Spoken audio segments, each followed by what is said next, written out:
Hello बच्चों। और आज हम लोग शुरू करने जा रहे हैं एक नई सीरीज़ और ये पहला लेक्चर है इस सीरीज़ का, और जिसमें हम लोग बात करेंगे विद्युत आवेश तथा क्षेत्र, जो आप चैप्टर देख रहे हो ऊपर। और ये एनसीईआरटी का है, अध्याय 1, चैप्टर नंबर 1 है। और हिंदी मीडियम के जो छात्र हैं ख़ास तौर पे उनके लिए सीरीज़ है। और इस एनसीईआरटी की बुक का इस चैप्टर के हम लाइन बाय लाइन इसकी एनालिसिस करेंगे। और line by line in sense कि इसमें जितना क्योंकि एक अलग पेडागॉजी की तरह से लिखी गई है, ये किताब एक अलग तरीके से लिखी गई है। जो शिक्षण के नए सिद्धांत हैं, आपको शायद जान के यह थोड़ा आश्चर्य होगा कि कैसे टीच करें, कैसे सीखें, कैसे स्टूडेंट सीखते हैं, कैसे सिखाया जाना चाहिए। इस पर भी दुनिया भर में काफ़ी रिसर्च हुई है, इस पर काफ़ी थ्योरी है, काफ़ी इसके नए नए प्रिंसिपल्स हैं।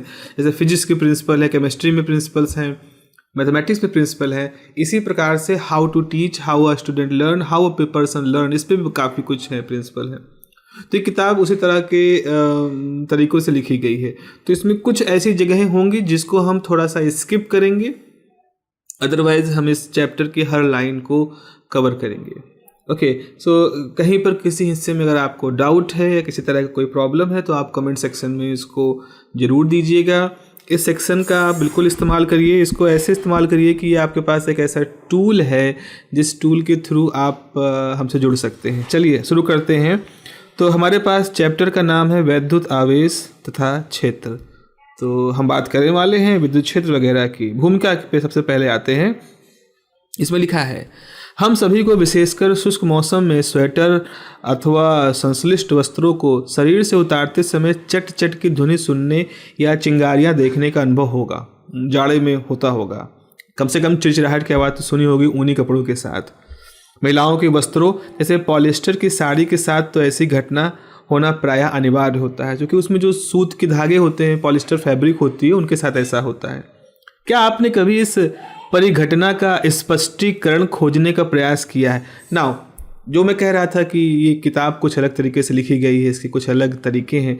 एक पहला आपको यहाँ पर मिला, ये किताब सवाल पूछती है, ये सवाल लिख देती है।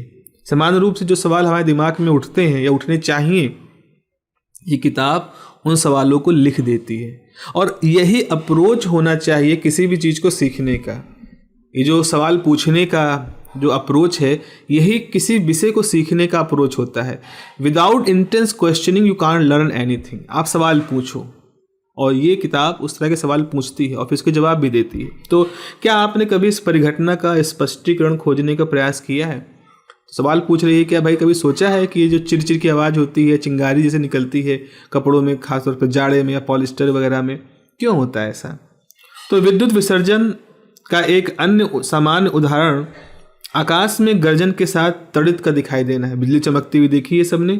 विद्युत झटके के संवेदन का अनुभव हमें उस समय भी होता है जब हम किसी कार का दरवाज़ा खोलते हैं, अथवा जब हम अपनी बस की सीट पर खिसकने के पश्चात उसमें लगी लोहे की छड़ को पकड़ते हैं। अब हो सकता है ये अनुभव ना हो किसी को, तो अगर अनुभव नहीं है तो एक बार करके देखिएगा। बहुत बड़ा झटका नहीं लगता है, लेकिन एक हल्का सा सेंसेशन होता है। खासतौर पर अगर आपकी स्किन, हाथ की स्किन में, अगर जैसे कुछ लोग की स्किन छिली से रहती है ना, उतरती है, परत उतरती है, या कहीं हल्का सा कहीं छिला हुआ है, उस स्थिति में फिर वो सेंसेशन थोड़ा ज़्यादा लगता है, क्योंकि वहाँ पर जो नसें होती हैं वो सेंसिटिव होती है, कटी हुई इलाके में, छिली हुई इलाके में। तो ये हो गया। इन अनुभवों के होने के कारण हमारे शरीर में से होकर उन वैद्युत आवेशों का विसर्जन होना है जो विद्युत रोधी पृष्ठों पर रगड़ के कारण एकत्र हो जाते हैं। यहाँ पर आप समझो, यहाँ पर क्या लिखा है? विद्युत रोधी पृष्ठों पर रगड़ के कारण एकत्र हो जाते हैं। यानी इसे बस की सीट है, बस की सीट सामान्य रूप से किसकी होती है? रैक्सीन वगैरह की होती है। ये प्लास्टिक होता है, रबड़ जैसा होता है, रैक्सीन वगैरह। तो रैक्सीन जो होता है वो विद्युत का सुचालक नहीं है, तो वो विद्युत का कुचालक है। इसको जिसको इन्होंने कहा विद्युत रोधी है। तो उसमें क्या होता है, जब आप उस विद्युत रोधी सीट के ऊपर रगड़ते हैं अपने, अब आप उस पर खिसकते हैं, तो आपके घर्षण की वजह से उसकी सतह पर चार्ज इकट्ठा हो जाते हैं, और वो चार्ज ही होते हैं जो आपके शरीर के थ्रू एक रास्ता पाते हैं। जब आप मान लीजिए बैठे बैठे हैं, आपके शरीर पर वो चार्ज चिपके हुए हैं सीट से, और आपने किसी बस हैंडल को छुआ जो कि लोहे का है, तो आपके शरीर से होकर रास्ता बन जाता है, जिसकी वजह से आपको एक हल्का सा झटका महसूस होता है। आगे हम लोग इसको बात करेंगे। आपने यह भी सुना होगा कि यह विद्युत आवेश यानी स्थिर विद्युत, मतलब जो गति नहीं कर रहे हैं, किसी जगह पे स्थित हैं, विद्युत के उत्पन्न होने के कारण है। आपने यह भी सुना होगा कि यह विद्युत आवेश स्थिर विद्युत के उत्पन्न होने के कारण है। मतलब जब कहीं पर भी आप कह रहे हो कि स्थिर विद्युत प्रभाव दिख रहा है, जैसे झटका लगने वाला का जो प्रभाव है दिख रहा है, तो इसलिए चूंकि रगड़ने से चार्ज उत्पन्न हुए हैं, रगड़ने से आवेश उत्पन्न हुए, इस वजह से ऐसा हुआ है। चलिए, इस अध्याय तथा अगले अध्याय में भी हम इसी विषय पर चर्चा करेंगे, बिल्कुल। और स्थिर से तात्पर्य है कि वह सब कुछ जो समय के साथ परिवर्तन अथवा गतिमय नहीं है। स्थिर, समय के साथ कोई गति नहीं हो रही है, तो उसी को हम स्थिर कहते हैं। बिल्डिंगें स्थिर हैं, समय के साथ वो गति नहीं कर रही हैं, वो स्थिर है। अब यहाँ एक परिभाषा है, स्थिर वैद्युतिकी के अंतर्गत हम स्थिर आवेशों द्वारा उत्पन्न बलों, क्षेत्रों और विभव के विषय में अध्ययन करते हैं। तो जिसको अंग्रेजी में इलेक्ट्रोस्टैटिक कहते हैं, हिंदी में स्थिर वैद्युतिकी कहते हैं। इसमें हम क्या पढ़ने वाले हैं? इसमें हम पढ़ने वाले हैं कि अगर कहीं चार्ज स्थिर है और रखे हुए हैं, एकत्रित हैं किसी जगह पर, तो जहाँ चार्ज एकत्रित हैं तो वो आपस में कुछ एक दूसरे को प्रभावित कर रहे हैं। वो जहाँ चार्ज रखे हैं वहाँ से कितनी दूरी पर किन्हीं दूसरे चार्ज के गुट को प्रभावित कर रहे हैं, उनके चारों तरफ का क्षेत्र कैसा है, उनके चारों तरफ का विभव कैसा है, इन सब विषयों को हम इन 2 अध्यायों में इसकी चर्चा करेंगे। शुरुआत करते हैं वैद्युत आवेश की। तो हमारा हेडिंग है 1.2 वैद्युत आवेश। इतिहास के बारे में थोड़ा जानना जरूरी होता है, क्योंकि देखो ऐसा मत समझो कि विज्ञान ऐसे ही उगा कहीं से, या किसी ने खुदाई की और उसको विज्ञान मिल गया, ऐसा नहीं होता। विज्ञान वर्षों, हजारों वर्षों के विचारकों के विचारों, उनके चिंतन मनन अध्ययन के बाद हमारे सामने आते हैं। तो आज हम जिन चीज़ों को बड़ी सरलता से, बड़ी सहजता से अपना लेते हैं या नकार देता है, अरे क्या पढ़ा रहे हो सर चार्ज वाले, सबके क्या मतलब है, इसको ऐसे नहीं समझना है। आपको उस स्थिति को समझते हुए आगे बढ़ना है कि कैसे हुआ था, क्या हुआ था, ये जिज्ञासा होनी चाहिए। भाई आप विज्ञान के छात्र हो, जिज्ञासु होना आपकी मूल प्रवृत्ति है। सिर्फ ये कहना बस सर इतना पढ़ा दो बोर्ड पास हो जाए, तो भैया फिर तो बेड़ा पार हो गया, वो तो हो ही जाओगे।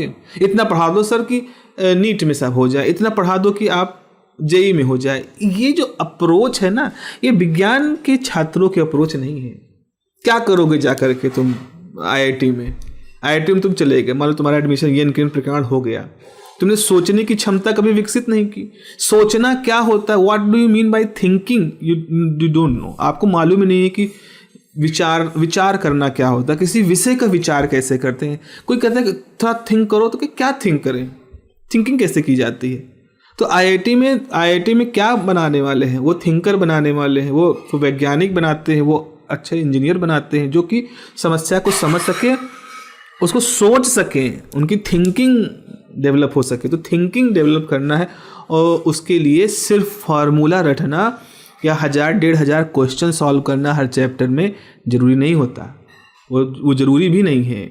आपको चीज़ों को समझना है, उन तारों को जोड़ना है, उन छोटे छोटे सिरों को जोड़ करके आगे बढ़ना है, तभी कुछ कर पाओगे, तभी सोच पाओगे, तभी विचारशीलता आपके अंदर आएगी। जिस दिन विचारशीलता की गुण आ गया आपके अंदर, आप कभी प्रश्न ही नहीं करोगे सर किसी से कि मुझे कुछ ऐसा बता दो कि बस मैं ऐसा कुछ कर जाऊँ।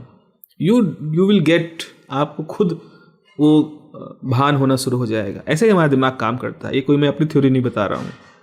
चलिए, इतिहास के अनुसार लगभग 600 ईसा पूर्व इस तथ्य की खोज का श्रेय ऊन अथवा रेशमी वस्त्र से रगड़ा गया एम्बर हल्की वस्तुओं को आकर्षित करता है कि ग्रीस देश के मिलेट्स के निवासी थेल्स को जाता है।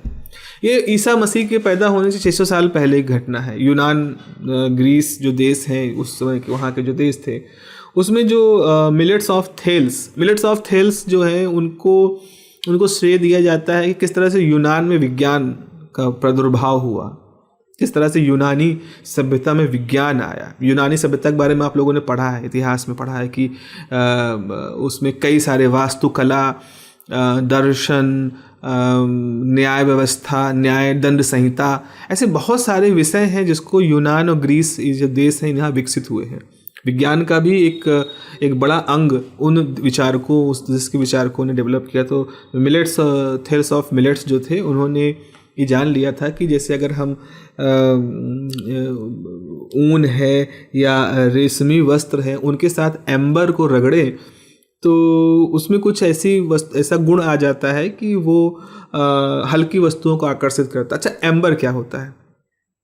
एम्बर जो होता है वो एक तरह के जो पेड़ होते हैं, कुछ तरह के पेड़ होते हैं, उनमें से रस निकलता है, वो सूख जाता है, तो वो होता है एम्बर। जैसे पता नहीं आप लोगों ने देखा हो, जो गांव वगैरह के इलाकों में रहे हैं बच्चे आप में से, तो देखा होगा बबूल या नीम में भी होता है। बबूल में अगर कहीं कट लग जाए तो वहाँ से बबूल का रस जो है वो धीरे धीरे वहाँ से रसता रहता है और क्रिस्टलाइज्ड, वो पारदर्शी क्रिस्टल जैसा हो जाता है। उस बबूल की गोंद, उसको सामान्य भाषा में बबूल की गोंद कहते हैं। तो ऐसे ही एम्बर भी एक तरह का रस होता था, वो जो सूख जाता था तो वो कठोर हो जाता था, क्रिस्टलाइन, उसको गला करके रॉड वगैरह के रूप में बना सकते थे। तो एम्बर वो चीज़ थी। तो थेल्स ऑफ मिलेट्स ने देखा कि अगर हम ऊन या रेशमी वस्त्रों को हम इस एम्बर से रगड़ें तो हम ये पाते हैं कि छोटी छोटी चीज़ों को वो एम्बर अट्रैक्ट करना शुरू कर देता है। ये बिल्कुल वैसा है जैसा कि हम कंघी रगड़ के करते, वैसा ही कुछ था। फिर इलेक्ट्रिसिटी शब्द भी ग्रीस की भाषा के शब्द इलेक्ट्रॉन से व्युत्पन्न हुआ है, जिसका अर्थ एम्बर है। तो चूँकि थेल्स ऑफ मिलेट्स ने इस चीज़ को एम्बर के साथ प्रयोग किया था, बाद में उनके बाद बहुत सारे लोगों ने इसको प्रयोग किया। उन्होंने तो एम्बर और ऊन और रेशम के साथ किया, फिर लोगों ने कांच के साथ किया, या वैसे ही कुछ धातुएं जो थी जो कुचालक थी। लाख जो होता है, जैसे कंगन बनाए जाते हैं, लाख भी एक इस तरह के फल पेड़ के रसों से मिलता है। ऐसे बहुत सारी तरह के युग्म खोजे गए। तो अभी हम देखेंगे आगे कि प्लास्टिक को कांच के साथ खोजा गया। हालांकि प्लास्टिक की डिस्कवरी तो काफ़ी बाद में हुई थी, ग्रीस और उस ज़माने में नहीं थी। लेकिन यहाँ कहने का मतलब है कुछ ऐसी चीज़ें थी जो कि विद्युत कुचालक थी, उन्हीं के साथ ये प्रयोग किए जा रहे थे, चाहे वो कांच हो, चाहे अभी प्लास्टिक हो, इस तरह की चीज़ें हैं। चलिए आगे बढ़ते हैं। तो एम्बर जो था उसी से ही इलेक्ट्रिसिटी या इलेक्ट्रॉन की उत्पत्ति हुई है। मतलब जो हम इलेक्ट्रॉन चार्ज कहते हैं वो एम्बर से उत्पत्ति हुई है। उस समय पदार्थों के ऐसे बहुत से युगल ज्ञात थे जो परस्पर रगड़े जाने पर भूसे के तिनकों, सरकंडे की गोलियों, कागज के छोटे टुकड़ों आदि हल्की वस्तुओं को आकर्षित कर लेते थे। तो रुका थोड़ी थेल्स ऑफ मिलेट, उन्होंने ऐसे बहुत सारे युग्म खोजे। तो आप इस प्रकार के प्रभाव का अनुभव अपने घर पर निम्नलिखित क्रियाकलाप द्वारा कर सकते हैं। Now this is the second part. NCERT खास बात इस समय की, इस बुक की, प्रयोग आपको छोटे छोटे प्रयोग करने के लिए मोटिवेट करता है। अगेन आप विज्ञान के छात्र हो, जिज्ञासु छात्र हो, तो जिज्ञासु प्रवृत्ति के व्यक्ति होने के नाते आपको ये कहा गया है कि एक प्रयोग करके देखो, इसको आप करके देखें या करता हुआ देखें। देखो ऐसा होता है, मैंने देखा है बहुत सारे लोग आज की डेट में डिमॉन्स्ट्रेशन दिखाते हैं एनिमेशन के थ्रू। बहुत सारी कंपनियां हैं, बहुत सारे एनिमेशन स्कूल्स हैं जो ऐसे एनिमेशन बना रहे हैं। अब एनिमेशन बनाने वाले को कितनी सारी कल्पनाशीलता का इस्तेमाल करना पड़ा होगा वो आप सोच सकते हैं। लेकिन जब हम किसी को प्रयोग करता हुआ देखते हैं ना, उससे ज़्यादा वो सीखने का गुण हमको तब मिलता है जब हम उसको प्रयोग खुद करते हैं या हम खुद उस प्रयोग को करने की कोशिश करते हैं। तो एक प्रयोग उन्होंने कहा है कि आप सफ़ेद कागज़ की लंबी पतली पट्टियां काटकर उन पर धीरे से इस्त्री कीजिए, प्रेस करिए उस पर गर्म करके हल्का सा। फिर इन पट्टियों को टेलीविज़न के पर्दे या कंप्यूटर के मॉनिटर के निकट लाइए, तो आप देखेंगे कि पट्टियां पर्दे की तरफ आकर्षित हो जाती हैं। वास्तव में कुछ क्षण तक पर्दे से चिपक रहती हैं। आप कागज़ की पट्टियां काटिए, उस पर प्रेस करिए और उसके बाद उस कागज़ की पट्टी को आप लेके जाइए टीवी के सामने, टीवी स्क्रीन के सामने। टीवी के पर्दे के सामने ले जाइए, तो आप पाओगे कि जो पट्टियां हैं वो उस टीवी के स्क्रीन से चिपक गई। अरे नहीं, कोई कागज़ काटो ना कुछ करो, आप ऐसा करो, टीवी चलाओ और हाथ में जैसे रोए हैं, बाल हैं, तो आप थोड़ा सा इनको रगड़ लो और अपने हाथ को आप लेके जाओ टीवी के पास, टीवी की स्क्रीन के पास लेके जाओ, तो आप देखोगे आपकी जो रोए हैं हाथ के, ये आपको खुद महसूस होगा, आपको एक सनसनाहट महसूस होगी कि रोए ऐसे खींच करके उस टीवी की तरफ अट्रैक्ट हो रहे हैं, उसकी तरफ पॉइंटेड हो रहे हैं। आप खुद करके देख सकते हो, अनुभव कर सकते हो। तो यह भी प्रेक्षित किया गया कि यदि ऊन, अब देखो अब आ गया यहाँ मसला, यदि ऊन अथवा रेशम के कपड़े से रगड़ी हुई दो कांच की छड़ों को एक दूसरे के निकट के लाएं तो वो एक दूसरे को प्रतिकर्षित करती है। थोड़ी देर के सोचो कि जैसे मान लो हमारे पास ये जो मेरी पेंसिल है, ये एक कांच की छड़ है, हालांकि ये प्लास्टिक है, हार्ड प्लास्टिक है, ये मान लो कांच की छड़ है। अब क्या करें, मैं कांच की छड़ है, थोड़ी देर के लिए मान लो ये हमारा कांच है, ये हमारा कांच है और ये रेशम का है। और हमने क्या किया, इसको खूब अच्छी तरह से इसको रगड़ दिया, ऐसे कांच को रेशम या ऊन के साथ हमने अच्छी तरह से रगड़ दिया। अब हमारे पास ये कांच हो गया। अब इस कांच को अगर हम इस तरह का एक और कांच लें, जैसे ये एक कांच लिया, फिर एक दूसरा गिलास लें, उसको भी इस तरह से रगड़ें और फिर हम दोनों कांच गिलास को आपस में टच कराएं, तो हम क्या पाएंगे, हम ये पाएंगे कि ये दोनों कांच गिलास एक दूसरे से थोड़ा सा रिपल कर रहे हैं। इस चीज़ को बहुत अच्छे तरीके से देखो यहाँ चित्र में दिखाया गया है। देखो इन्होंने क्या किया कि रेशम का धागा लिया, हाँ हाथ से नहीं पकड़ना है, हाथ जो होता है ना वो तो हमारी बॉडी तो एक तरह से पाथ प्रोवाइड करा देगी, जो भी चार्जेस कांच पे आएंगे वो हमारी बॉडी से निकल जाएंगे। तो हमने कुछ ऐसा किया कि उसको किसी प्लास्टिक या किसी से पकड़ करके, इसको हाथ को कैसे नहीं पकड़ा कांच को, हमने हाथ में कुछ ग्लव्स कुछ चमड़े का पहन करके फिर ये सब रगड़ा इसको। तो क्या देखा कि कांच की छड़ यहाँ पर भी है और कांच की छड़ यहाँ पर भी है, रेशम के धागे से टंगी है ताकि कहीं चार्ज उसके जाए ना। तो क्या हुआ कि ये जो कांच की छड़ है वो एक दूसरे से दूर हो जाती हैं, है ना। और लेकिन अगर यही काम हम प्लास्टिक के साथ करें, मतलब एक कांच की छड़ लो, एक प्लास्टिक की छड़ लो, तो जब आप उसको करोगे तो आप देखोगे कि प्लास्टिक की छड़ जो होती है वो कांच की तरफ अट्रैक्ट होती है, जबकि प्लास्टिक की छड़ प्लास्टिक से दूर भागती है। कन्फ्यूजन थोड़ा सा अगर हो रहा हो तो समझिए फिर से। आपने कांच की एक छड़ ली, कांच की रॉड ली, एक प्लास्टिक की रॉड ली और आपने ऐसी एक और ले ली, ऐसे एक और ले ली, तो आपके पास दो प्लास्टिक की रॉड हैं, दो कांच की रॉड हैं।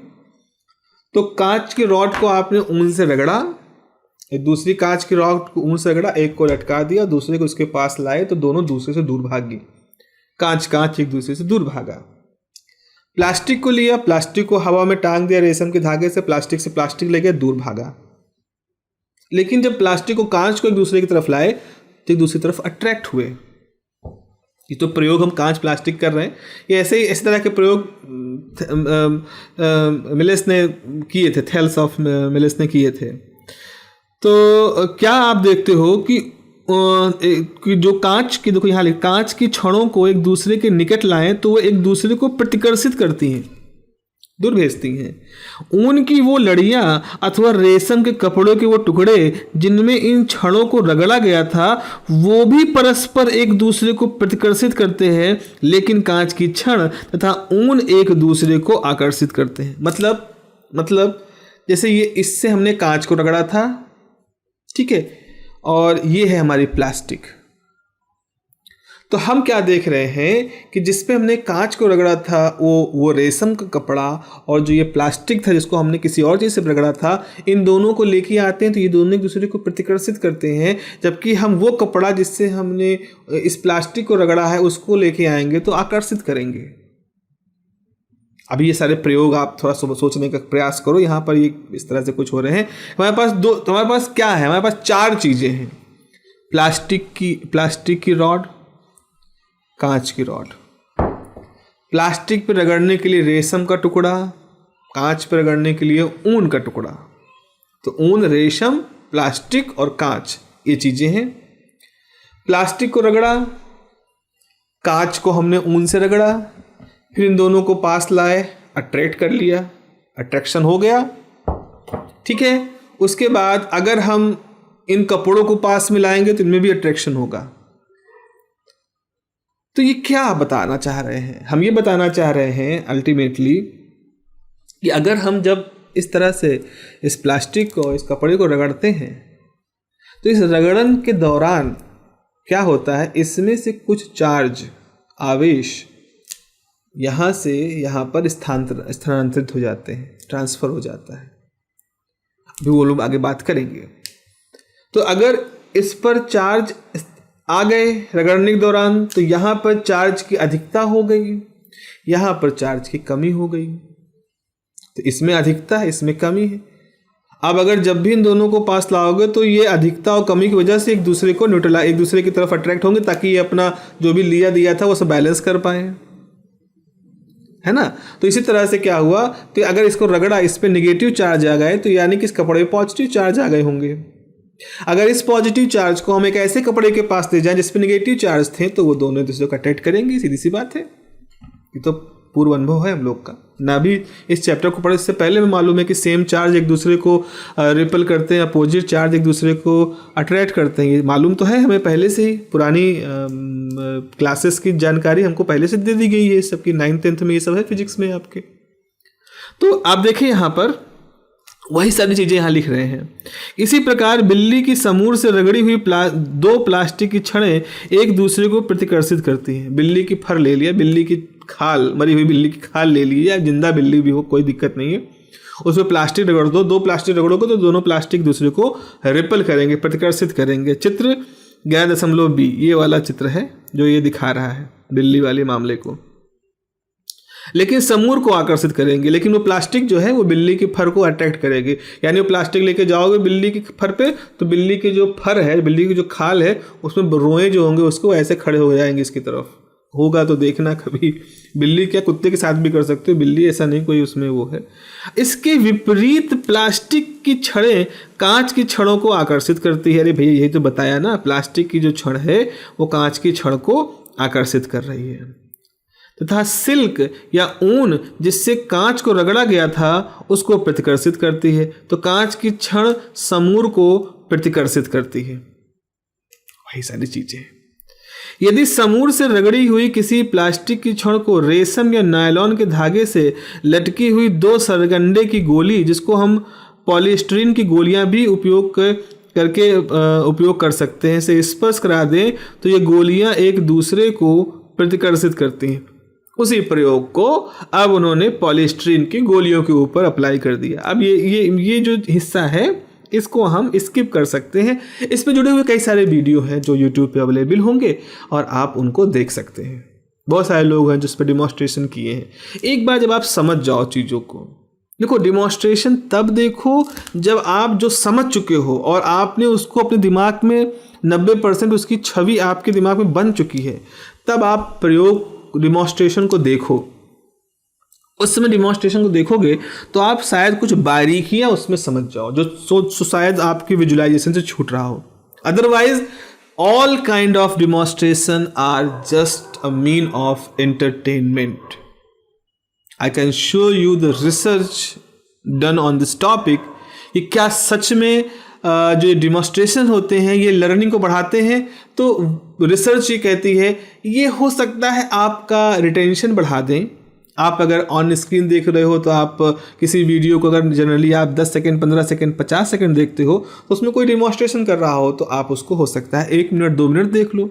आप देख लोगे, आपकी रिटेंटिविटी बढ़ जाएगी। आपको मालूम है कि आप कॉलेज में कोई टीचर इस तरह से डिमॉन्स्ट्रेशन करते हैं तो आप सोचोगे बाहर घूमने से अच्छा है, कैंटीन बैठने से अच्छा है, चलो वहीं देखते हैं, कुछ मज़ा आएगा, कुछ हवा ववा में उड़ाएंगे, वही देखा जाएगा। सो डिमॉन्स्ट्रेशंस आर ऑलमोस्ट ऑफ मतलब उनका बहुत सिग्निफिकेंट, जितना हमें लगता है कि डिमॉन्स्ट्रेशन या एनिमेशन हमें बहुत ज़्यादा प्रभावित करते हैं, उतना प्रभावित नहीं करते। ये फैक्ट है। आपको शायद आप बच्चे हो, आपको क्या मालूम इस तरह से, आप तो चमक दमक वाली चीज़ों को समझते हो, बट ये फैक्ट है। हम बहुत लर्निंग नहीं होती। वॉल्टर लुविन के आपने बहुत सारे वीडियो देखे, बहुत सारे लोग हैं जो वॉल्टर लुविन की वीडियो को देखते हैं। MIT में ऐसे पढ़ाया जाता है, लेकिन बच्चों ये 1900 के ज़माने की बात है। 2000 वही 1996 98 2000 के समय की बात है। पिछले 20 सालों में MIT में बहुत सारे बदलाव आ चुके हैं, पढ़ाने के तरीकों में बहुत बदलाव आ चुके हैं, क्योंकि उस समय भी ये था कि वॉल्टर लुईन के जो लेक्चर्स थे वो इंगेजिंग तो थे, लेकिन उन लेक्चर्स के देखने मात्र से, सिर्फ उसको देख लेने से उनकी स्टूडेंट के अंदर प्रॉब्लम सॉल्विंग कैपेबिलिटी आई, इसके ऊपर कोई कमेंट नहीं करता, क्योंकि वो नहीं आती है। आप डिमॉन्स्ट्रेशन देख करके, आप सिंपल हार्मोनिक मोशन का डिमॉन्स्ट्रेशन देख लो, एनिमेशन देख लो, वॉल्टर लुईन का लेक्चर देख लो और सोचो कि सिर्फ उसके थ्रू आप कुछ ऐसी स्किल डेवलप कर लोगे जिससे आप न्यूमेरिकल सॉल्व कर ले जाओगे, प्रॉब्लम सॉल्व कर ले जाओगे, उसके चांसेस काफ़ी कम है, ये फैक्ट है। चलिए, तो ये सब देख लीजिएगा आप वहाँ पर। आप देखो यहाँ पर आते हैं, वर्षों के प्रयास तथा सावधानी पूर्वक किए गए प्रयोगों और उनके विश्लेषणों द्वारा सरल प्रतीत होने वाले ये तथ्य स्थापित हो पाए हैं।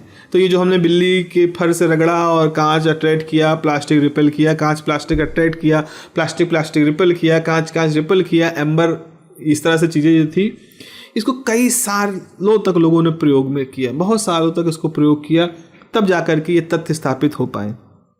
विभिन्न वैज्ञानिकों द्वारा किए गए बहुत से सावधानीपूर्ण अध्ययनों के पश्चात यह निष्कर्ष निकाला गया है कि एक राशि होती है जिसे विद्युत आवेश कहते हैं। आइए, अब यहाँ पर इम्पोर्टेंट है, ये इम्पोर्टेंट हिस्सा है। एक राशि होती है, इसको आवेश कहते हैं। अब अगर आप यहाँ सवाल पूछो सर आवेश कहाँ से आता है, तो ये 2022 का एक बहुत बड़ा सवाल है। जिसने इसका सवाल बिल्कुल सही जवाब खोजा वो नोबेल पुरस्कार के दौड़ में सबसे आगे हो जाएगा कि आखिर आवेश कहाँ से आता है। आवेश एक इंट्रिंसिक प्रॉपर्टी, आवेश एक नैसर्गिक गुण माना जाता है पदार्थों का। अगर आप सवाल पूछो नैसर्गिक गुण और कौन से, मास, द्रव्यमान। अब आप पूछो द्रव्यमान कहाँ से आता है, हमने कहा इलेक्ट्रॉन का द्रव्यमान 9.1 × 10⁻31 kg है। इतना ही क्यों और यही नंबर ही क्यों, या आया कहां से ये नंबर। चार्ज 1.6 × 10⁻19 कूलाम ही क्यों, व्हाई नॉट 2.6 × 10⁻32, या व्हाई नॉट समथिंग एल्स, और कुछ क्यों नहीं, केवल 1.6 × 10⁻19 कूलाम ही क्यों, ये नंबर क्यों, पता नहीं, हमें नहीं मालूम। हमारे पास कोई ऐसी फील्ड थ्योरी, ऐसी क्वांटम इलेक्ट्रोडायनेमिक उतनी स्ट्रांग अभी भी, मतलब है, थ्योरीज हैं, but not a very strong, very dedicated theory. कुछ लोग इसको क्वांटम इलेक्ट्रोडायनेमिक्स, क्वांटम क्रोमोडायनेमिक्स से समझाने का प्रयास करते हैं, बट एक ऐसी संतुष्ट करने वाली थ्योरी हमारे पास ऐसी अभी नहीं है। तो अभी ये कहा गया, इतने सारे प्रयोग करने के बाद लोगों ने कहा भैया एक चीज़ होती है जिसे कहते हैं इलेक्ट्रिक चार्ज, विद्युत आवेश। कोई कहे ये क्या होता है, रुक जाओ, शांत होकर देखो भैया, इतना भी जिज्ञासु नहीं होना है। तो ये निष्कर्ष निकाला गया कि राशि होती से विद्युत आवेश कहते हैं, और यह केवल 2 प्रकार के ही हो सकते हैं, 2 ही प्रकार के हो सकते हैं। विद्युत आवेश कहलाने वाली राशि केवल 2 प्रकार ही होते हैं। 2 कैसे लिख रहे हैं, देखो जैसे बात कर रहे हैं आपसे। हम कहते हैं कि प्लास्टिक और कांच की छड़, रेशम, समूर, सरकंडे, गोली आदि विद्युत पिंड विद्युतमय हो गए हैं। ठीक है, विद्युतमय हो गए हैं, इसमें चार्ज आ गए हैं, उसमें आवेश आ चुका है। रगड़ने पर यह विद्युत आवेश अर्जित कर लेते हैं। सरकंडे की गोलियों पर किए गए प्रयोग सुझाते हैं कि आवेश 2 प्रकार के होते हैं। एक होते हैं सजातीय आवेश और एक दूसरे को प्रतिकर्षित, और विजातीय आवेश एक दूसरे को आकर्षित करते हैं। मतलब एक ही जाति के जो आवेश हैं एक दूसरे को रिपेल करेंगे, और अलग अलग जातियों के जो आवेश हैं वो एक दूसरे को आकर्षित करेंगे। मतलब यहाँ पर भी जाति पात हो गई, जाति यहाँ पर भी, आवेशों की भी जातियाँ बना दी गई। वाह भाई। ओके, ये प्रयोग यह भी प्रदर्शित करते हैं कि स्पर्श करने पर आवेश क्षण से सरकंडे गोली में स्थानांतरित हो जाते हैं। मतलब अगर हमने, जैसे किसी के पास आवेश है, किसी बॉडी में आवेश है, मान लो यहाँ आवेश है, जैसे हमने इसको टच किया तो ये आवेश यहाँ से होकर के हमारी उंगली से हमारे शरीर में भी आ सकते हैं, स्थानांतरित हो जाते हैं। या कहा जाता है कि सरकंडे की गोलियां स्पर्श द्वारा विद्युन्मय अथवा आविष्ट होती हैं। वह गुण जो 2 प्रकार के आवेशों में भेद करता है आवेश की ध्रुवता कहलाता है। भाई दो तरह के आवेश, हमने कहा दो तरह के आवेश हैं, सजातीय आवेश, विजातीय आवेश। मतलब एक ही जाति के आवेश और दूसरी जाति के आवेश। तो हम कहेंगे इनमें भेद कैसे किया जाए, एक ही जाति के हैं, दूसरी जाति के हैं, इनमें कैसे भेद किया जाए। तो उसके लिए कॉन्सेप्ट आता है आवेश की ध्रुवता। मतलब आवेश के साथ हम कोई ध्रुवता जोड़ दें। ध्रुवता कहने का मतलब है, जिसको अंग्रेजी में पोलैरिटी कहते हैं, तो कि हम उसको एक सिरा मान लें। जैसे सिरे होते ना, जैसे कि आप कहते हो उत्तर दक्षिण सिरा, पूर्व पश्चिम सिरा। तो मतलब सच झूठ दो सिरे हैं, अच्छा बुरा दो सिरे हैं, रात दिन दो सिरे हैं, सकारात्मक नकारात्मकता दो सिरे हैं, प्लस माइनस दो सिरे हैं। तो ऐसी ही कुछ ध्रुवता जोड़ दी गई आवेश के साथ, और उसी ध्रुवता को जोड़ने की वजह से हम आज पॉजिटिव चार्ज, धनात्मक चार्ज, धनात्मक आवेश की बात करते हैं, और ऋणात्मक आवेश की बात करते हैं। तो वही कहा गया है कि वह गुण जो दो प्रकार के आवेशों को भेद करता है, उसको हम आवेश की ध्रुवता कहते हैं। तो जब कांच की छड़ को रेशम से रगड़ते हैं तो छड़ एक प्रकार का आवेश अर्जित करती है तथा रेशम दूसरे प्रकार का आवेश अर्जित करता है। यह उन सभी वस्तुओं की युगल के लिए सत्य है जो विद्युन्मय होने के लिए परस्पर रगड़े जाते हैं। तो जब हमने रगड़ा, कांच की छड़ को रेशम से रगड़ा, एक कांच की छड़ को रेशम से रगड़ा, तो क्या हुआ कि कांच की छड़ पर एक तरह के आवेश आ गए और इस पर दूसरी तरह के आवेश चले गए। तो और इस तरह सभी तरह के होता है। अब यदि विद्युत में कांच की छड़ को रेशम के संपर्क में लाते हैं जिससे रगड़ा गया हो, तो वो अब एक दूसरे को आकर्षित नहीं करते हैं। ये अब अन्य हल्की वस्तुओं को भी आकर्षित अथवा प्रकर्षित नहीं करते हैं, जैसा कि विद्युत में होने पर कर रहे थे। अब अगर भाई रगड़े हो और इस तरह कर दिया, उसके बाद में फिर को टच करा दोगे तो इनके जो चार्ज थे वो एक दूसरे से ट्रांसफर हो जाएंगे एक दूसरे की तरफ, तो फिर काहे फिर ये वापस से वही काम करेंगे, फिर वो न्यूट्रल हो गए। तो